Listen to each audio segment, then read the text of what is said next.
Now, at the same time, Human Rights Watch wants governments to maximize COVID-19 vaccine access. It also wants governments to make it affordable to everyone. The NGO's Aruna Kashyap joins us now all the way from Mumbai about its latest report titled, "Whoever finds the vaccine must share it." Aruna, thank you so much for your time and welcome to the South African Morning. Quite an important point you make here around access and affordability, because I remember reading a report around how, how the richer countries could potentially and allegedly be, sort of buying some of those or booking some of those vaccines in advance, which could pose a threat to some of the poorer countries who need these vaccines as well. Well, thank you, and thank you for really raising this important issue, and that's absolutely correct. Our primary concern right now is that rich governments that have the resources to do so are pouring in billions of dollars of public money, pre-booking doses of vaccines. So, for example, one study conducted by Oxfam in September showed that 51% of, some vaccine candidates were already pre-booked by a handful of governments, when those governments only represented 13% of the world's population.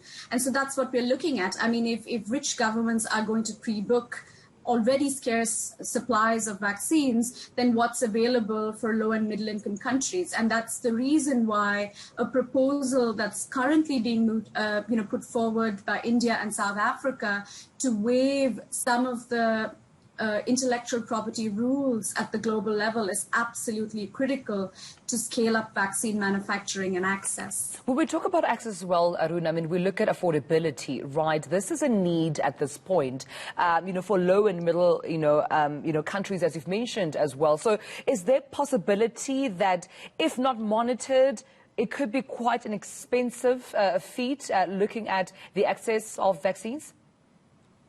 No, absolutely, because for a lot of governments and for a lot of people around the world, a vaccine will be accessible and affordable only if it is free. And if low and middle income governments have to make it free, that means, they're going to probably look at more borrowings and be more indebted. And that's why rich governments that are able to fund vaccines have to ensure that they put in place regulatory mechanisms that ensure that these vaccines are priced affordably and transparently and verified through third-party audits, so that the benefit accruing from public money is to the public and it's not prioritizing corporate profits. Absolutely. And we know that at this point, at least approximately 12 billion rand has been rather allocated to vaccine research. But another point that you make as Human Rights Watch here is that those funding vaccines with public money need to be transparent. They need to be transparent enough about the terms and conditions attached to the vaccines. Yeah, I mean, governments, there are very clear human rights principles of transparency and accountability, and governments that are using public money to fund COVID-19 vaccines have to be transparent about how they're using this money, who they're maximizing the benefits to, what are the terms and conditions attached, and they have to account. Everybody has a right to know how their governments are spending public money. Yeah, and if that should not happen, I mean, what consequences or risks run with not knowing who is funding these vaccines?